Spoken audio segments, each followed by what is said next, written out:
Gregory Lawson, a successful black entrepreneur, stood by the large window of his executive suite, gazing at the vibrant streets of Lexington.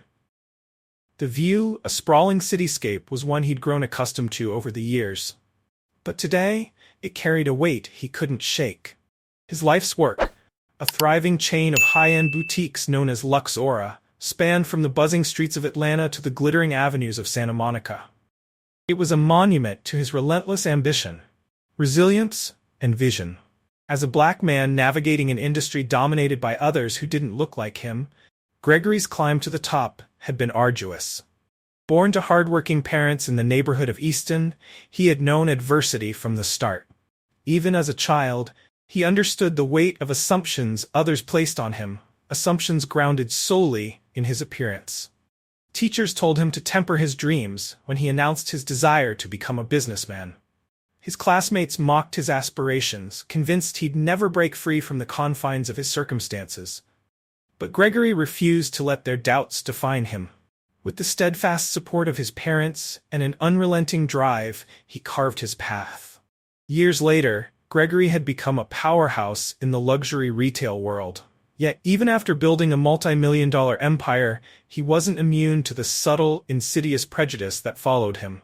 He'd long learned to anticipate the skepticism, the quiet side eyes that questioned his legitimacy, and the underhanded compliments that undermined his success. What stung the most, however, was when his life's work, a symbol of his blood, sweat, and tears, became a stage for the very discrimination he had fought so hard to rise above. For weeks, whispers about one of Luxora's flagship boutiques in Greenfield Square had unsettled Gregory. Employees, and even a few customers, hinted at a toxic environment fostered by the store's manager, Jacob Pritchard. Jacob was said to run the boutique like an exclusive club, fawning over wealthy patrons, while dismissing those who didn't fit his preconceived image of a luxury shopper. While no one had explicitly mentioned race, Gregory didn't need them to. He knew the coded language all too well. It always came down to the same underlying bias, whether it was spoken aloud or left unsaid. Gregory leaned back in his leather chair, his fingers steepled beneath his chin, as he mulled over the situation. Luxora was built on inclusivity, on the belief that luxury should be accessible to anyone who valued quality, regardless of their background. It was a core principle that set his brand apart from the old-world exclusivity that still dominated the industry. He had drilled these values into his team from the very beginning. So, how had someone like Jacob slipped through the cracks? There had been complaints, yes, but Jacob's performance metrics were impeccable. Sales figures soared under his management, and he had cultivated a loyal clientele of high-spending customers. On paper, Jacob was the ideal manager. But Gregory knew better than to trust numbers alone. If the rumors were true, it was about more than just one man's behavior. It was about the values of the company Gregory had built. He needed to see for himself. He swiveled his chair away from the city view, the decision crystallizing in his mind. He would visit the Greenfield Square store, but not as Gregory Lawson, the CEO of Luxora. Instead, he would walk in as just another shopper. It wouldn't be the first time Gregory had gone undercover in one of his stores. During Luxora's early days, he had visited locations incognito to evaluate customer service. But this time, it wasn't about service improvements or logistics. This was personal. Later that evening, Gregory rummaged through his closet, searching for the perfect disguise. His fingers lingered over a sleek blazer before moving on to something more understated. He finally settled on an outfit that would make him blend into the crowd. A pair of simple jeans, a plain gray hoodie, and sneakers. As he adjusted the hoodie in front of his mirror, old memories resurfaced. He thought of the times he had been trailed by store employees as a young man, the sneering faces of landlords who doubted his ability to afford their properties, and the countless dismissals he had endured before making his first million. Those moments had left scars, wounds that no amount of success could fully heal. Now Gregory realized this wasn't just about Jacob Pritchard. It was about confronting a lifetime of assumptions and prejudices, the kind that persisted even when he had defied every stereotype placed upon him. He slipped his watch onto his wrist, a modest accessory compared to the luxury pieces he often wore. As he glanced at his reflection one last time, he felt a spark of determination ignite within him. "Let's see how this plays out," he murmured, grabbing his keys and stepping out of his penthouse. The fight ahead wasn't just about fixing one store. It was about ensuring that Luxora lived up to the ideals it was built upon, and that no one, customer or employee, ever felt like they didn't belong. The Greenfield Square boutique, nestled in the heart of Braxton's elite shopping district, was one of Luxora's most profitable locations. It attracted a blend of high-profile clients, tourists, and local socialites. But recent whispers claimed the store had developed an unwelcoming reputation. Gregory wanted to see if the rumors were true. Arriving in the early evening, he was met with the buzz of a busy street winding down for the day. The boutique's glass doors gleamed under the fading sunlight, and as Gregory approached, anticipation churned in his stomach. This store was more than just another retail space. It represented everything he had built from nothing: his vision, his legacy, and the hard-fought journey to get there. But as he stepped through the doors, Gregory immediately sensed something was wrong. The polished marble floors and sleek gold-trimmed displays should have exuded warmth and luxury. But the atmosphere felt cold, uninviting. The staff appeared disinterested, absorbed in tending to a well-dressed couple in tailored suits. Gregory wandered over to a display case showcasing designer watches, deliberately lingering to gauge the staff's reaction. But no one acknowledged him. Not the guard standing by the entrance, nor the sales associates flitting around the affluent pair nearby. A familiar sting settled in Gregory's chest, the same feeling he had experienced countless times before. To be ignored, to be unseen, was nothing new. But the frustration never lessened. Determined to push the situation further, Gregory moved deeper into the store. Near the back, he picked up a sleek leather bag, one priced at over $5,000, and pretended to examine it closely. Seconds later, Gregory spotted him, Jacob Pritchard, the store manager. Emerging from the staff room, Jacob scanned the boutique like a hawk. Tall, clean-cut, and impeccably dressed in a tailored navy suit, Jacob exuded confidence and control. Gregory immediately recognized the look in his eyes. He had seen it too many times before. Jacob wasn't seeing a potential customer. He saw a black man in a hoodie holding an expensive bag, and that was all he needed to pass judgment. Gregory's grip tightened on the leather bag, its buttery softness a sharp contrast to the tension thickening the air. He had purchased bags like this countless times for himself and others, but in this moment it felt different, heavier, charged with the weight of judgment. Jacob began walking toward him, each step deliberate and calculated. His eyes fixed on Gregory, and the faintest sneer tugged at the corner of his mouth. Gone was any pretense of politeness. "Excuse me," Jacob said, his tone cold and clipped as he stopped just feet away. Gregory looked up, his expression neutral. He knew what was coming, but decided to play along for now. "Yes," Gregory replied. "Is there something I can help you with?" Jacob's eyes flicked dismissively over Gregory's hoodie and sneakers, barely sparing a glance for the bag in his hands. "Just looking," Gregory said casually, holding the bag up slightly. "Thinking about getting this one." Jacob folded his arms, leaning slightly forward as though to assert dominance. "That's quite an expensive piece," he remarked, his voice dripping with condescension. "Are you sure it's in your price range?" Gregory felt the jab, but years of enduring such treatment had taught him to keep his composure. Still, it didn't mean the insult stung any less. "I'm aware of the price," Gregory said evenly. "But I'll let you know if I need any assistance." Jacob didn't budge. Instead, his tone grew firmer. "Well, this isn't the kind of store where people just browse. We cater to serious buyers." Gregory met his gaze, his voice quiet but steady. "I think I know exactly what kind of store this is." The tension between them was palpable, suffocating. Gregory could see the unease in the glances from the staff nearby, who were clearly aware of the confrontation but unwilling to intervene. Jacob, emboldened by his assumptions, took the moment further. "If you're not here to buy, I'm going to have to ask you to leave," he said, his voice flat. Gregory's blood boiled, but he knew this wasn't the moment to reveal the truth. Setting the bag down gently, he straightened his hoodie, gave Jacob a measured nod, and turned to leave. Jacob called after him, his voice laced with sarcasm. "Have a nice day." Gregory stepped back onto the bustling street, the cool air calming his simmering anger. As much as he wanted to walk back inside and announce who he was, he knew better. Tomorrow would be his moment. Gregory could almost hear the smirk behind the words as he stepped through the glass doors and back into the cool evening air. The chill of Greenfield Square hit him like a slap, shocking him out of the heated tension of the store. He stood there for a moment, breathing deeply and letting the anger drain from his body. It took every ounce of self-control not to march back inside, announce who he was, and watch the color drain from Jacob's face as he realized he had just dismissed the owner of the entire Luxora empire. But Gregory was a businessman first and foremost, and a good businessman knew how to bide his time. This wasn't the moment to strike. The buzzing of his phone pulled him out of his thoughts. He reached into his pocket and saw a text from his assistant. Dana. Reminder, board meeting tomorrow at 9 a.m. A small smile crept onto Gregory's face. Tomorrow, he thought, would be a day to remember.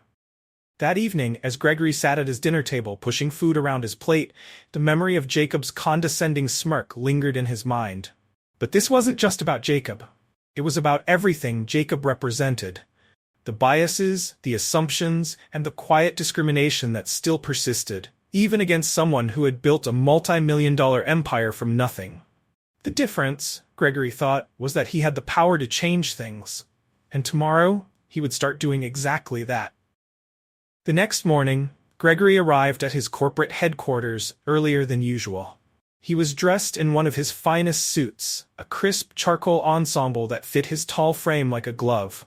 His polished black leather shoes clicked confidently against the marble floor as he strode through the building.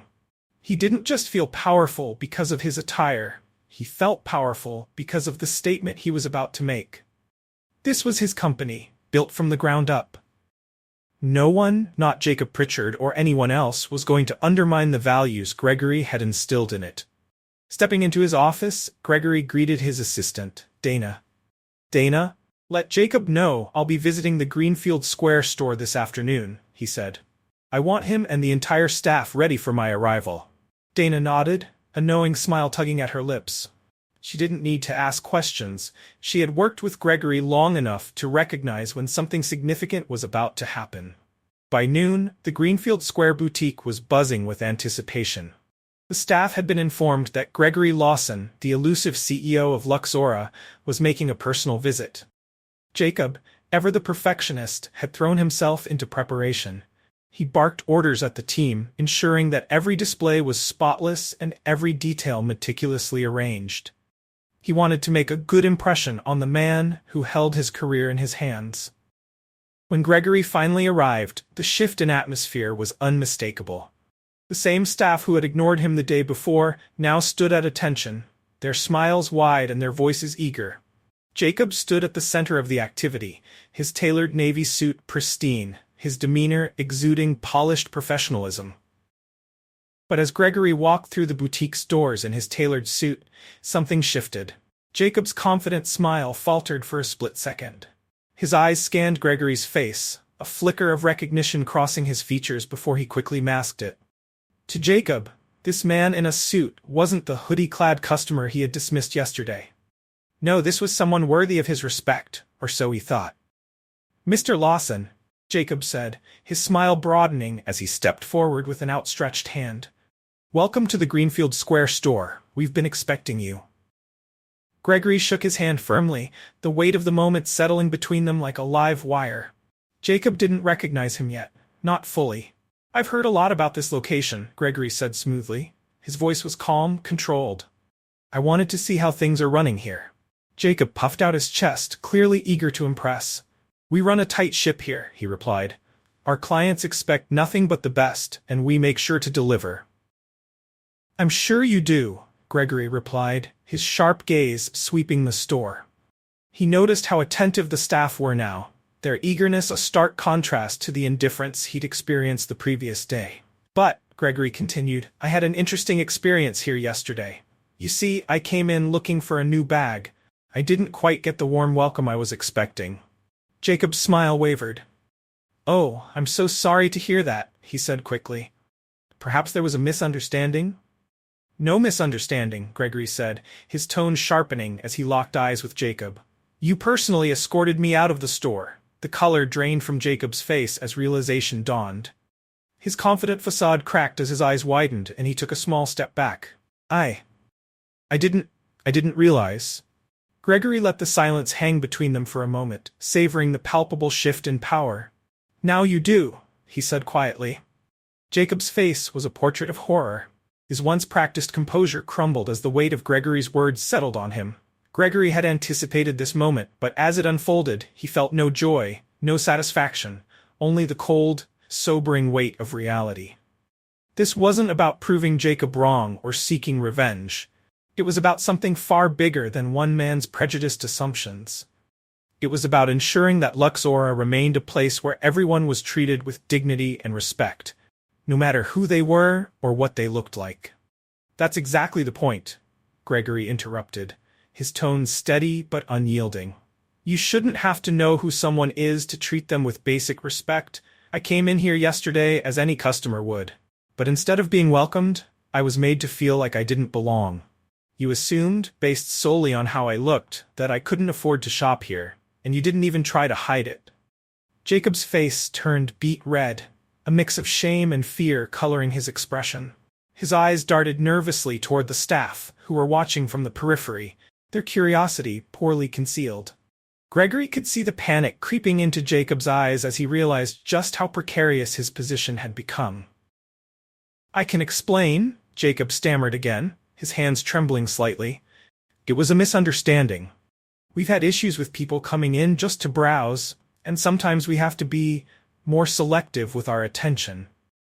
Gregory raised an eyebrow, cutting him off with a small shake of his head.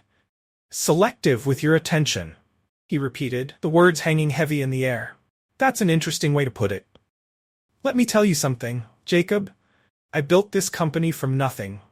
I didn't inherit it. Nobody handed it to me on a silver platter.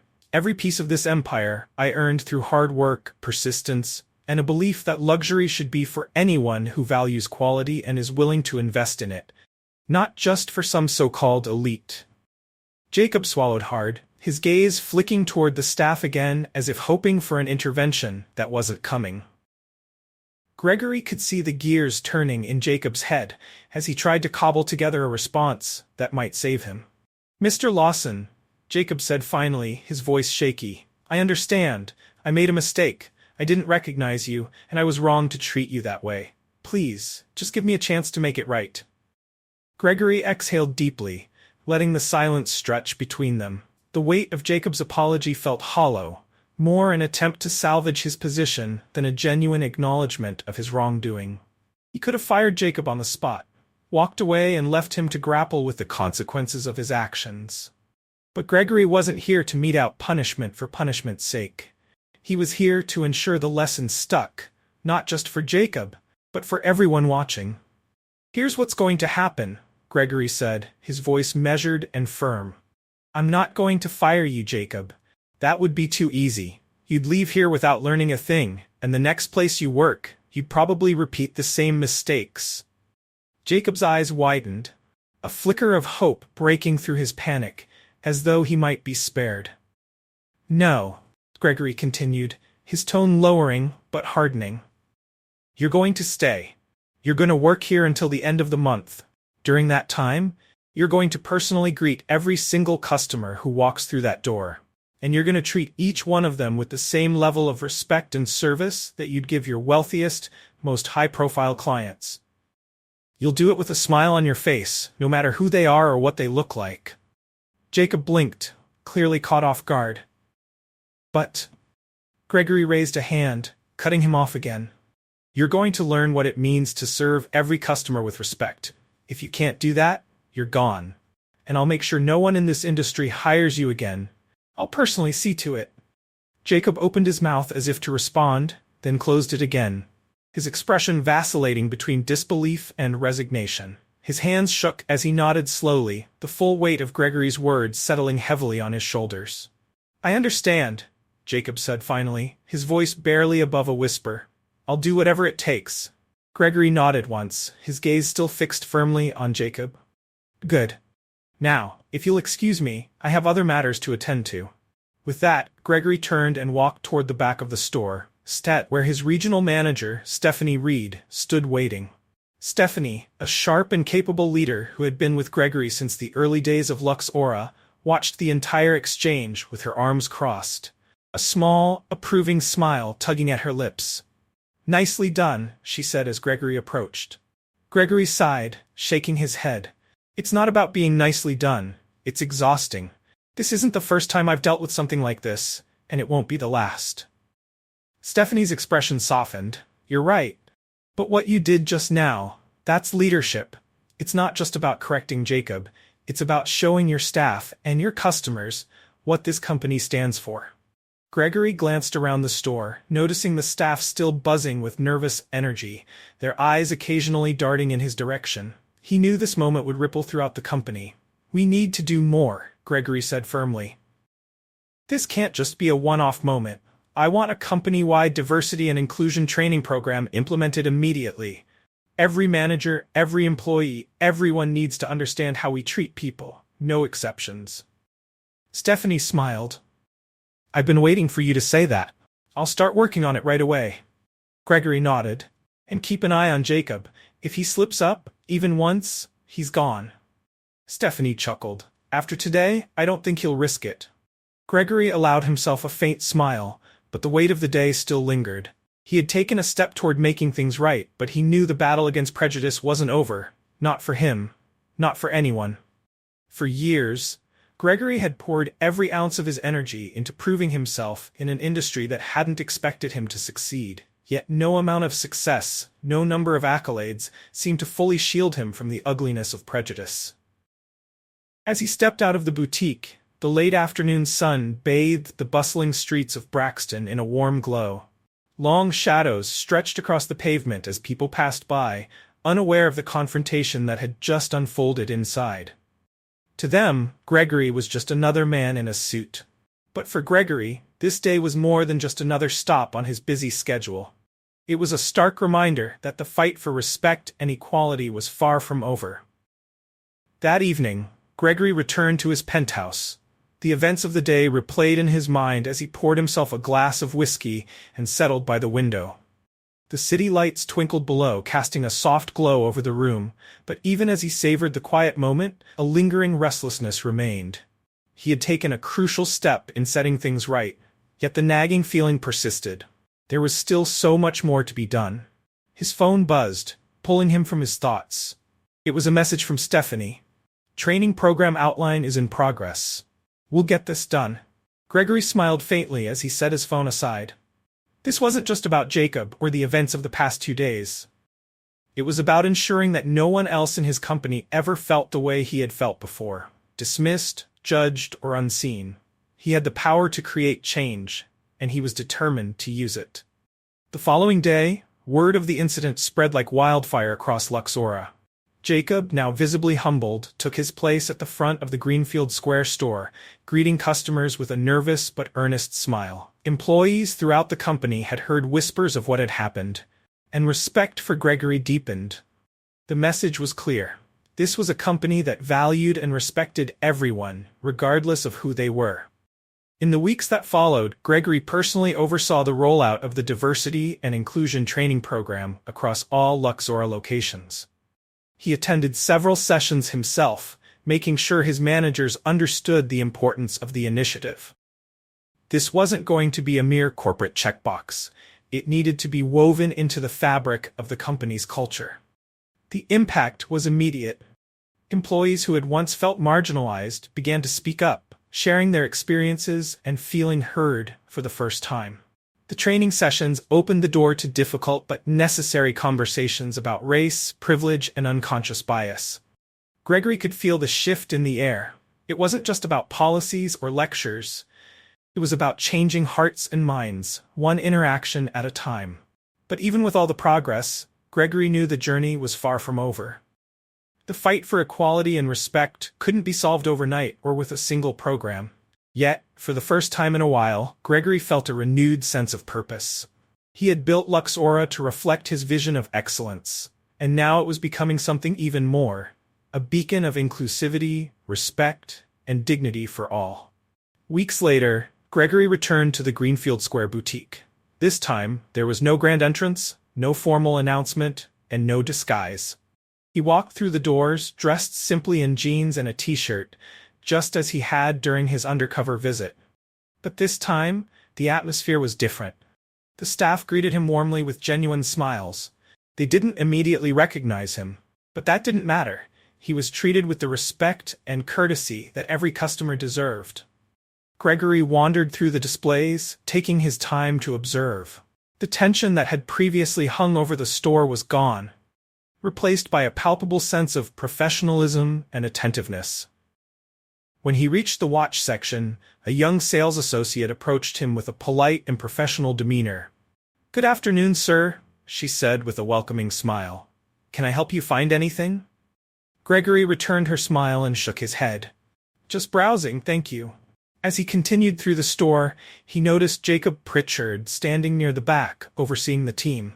Jacob's once arrogant posture had softened. There was a humility to his demeanor now, a man who had clearly learned the value of respect.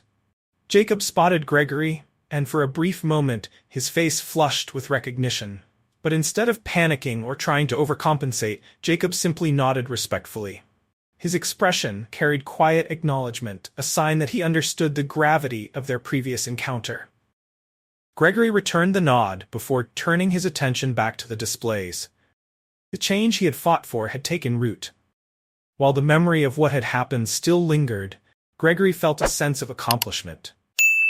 He had made the company better, not just for himself, but for everyone who stepped through the doors of a Luxor boutique.